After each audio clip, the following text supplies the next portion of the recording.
Hello बच्चों, मैं आशा करता हूँ कि आप सब बहुत अच्छे होंगे। आइए प्रश्न देखते हैं। दिए हुए चित्र में ए और बी दो रेखाएं हैं जो आपस में समांतर हैं और कोण ए और कोण 2 का अनुपात 3:2 है। ठीक है,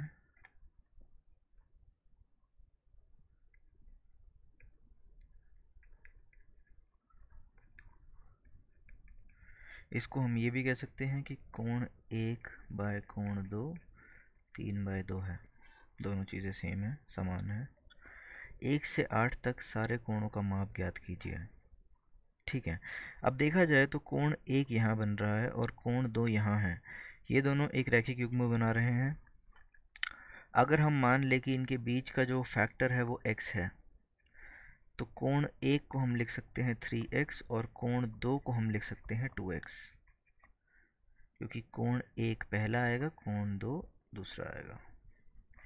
अगर हम कोण 1 और कोण 2 को जोड़ेंगे तो हमारे पास एक सीधी रेखा प्राप्त होगी जिसका माप 180, जिसके कोण का माप 180 डिग्री है। तो कोण 1 है 3x और कोण 2 है 2x।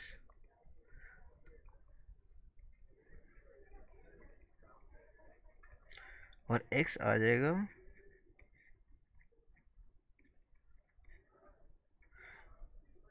36। तो कोण 1 कितना आ जाएगा हमारे पास? कोण 1 था 3x, तो 3 × 36 = 108 डिग्री। और कोण 2 कितना आ जाएगा? कोण 2 आ जाएगा हमारे पास 2x, जो कि हो जाएगा 72 डिग्री। तो ये आ गया 108 और ये आ गया 72।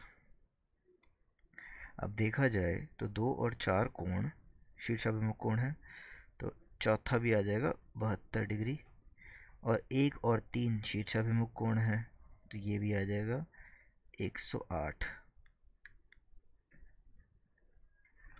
ठीक है,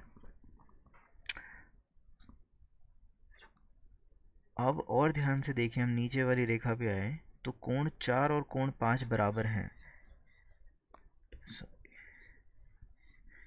ये कुछ इस प्रकार का z बन रहा है, दोनों रेखाएं समांतर हैं, इस प्रकार का z बन रहा है।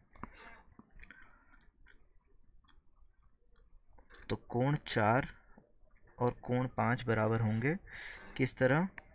एकांतर अंतः कोण, तो ये भी आ जाएगा 72 डिग्री।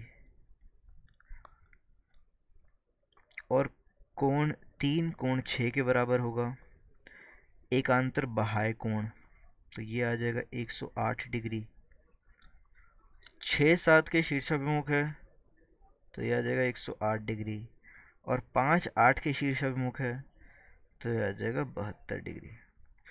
तो हमें बस एक कोण का माप होना ज़रूरी है। इस तरीके के प्रश्नों में हमें बस एक कोण का माप होना ज़रूरी है, उससे हम सारे के सारे कोणों का माप ज्ञात कर सकते हैं।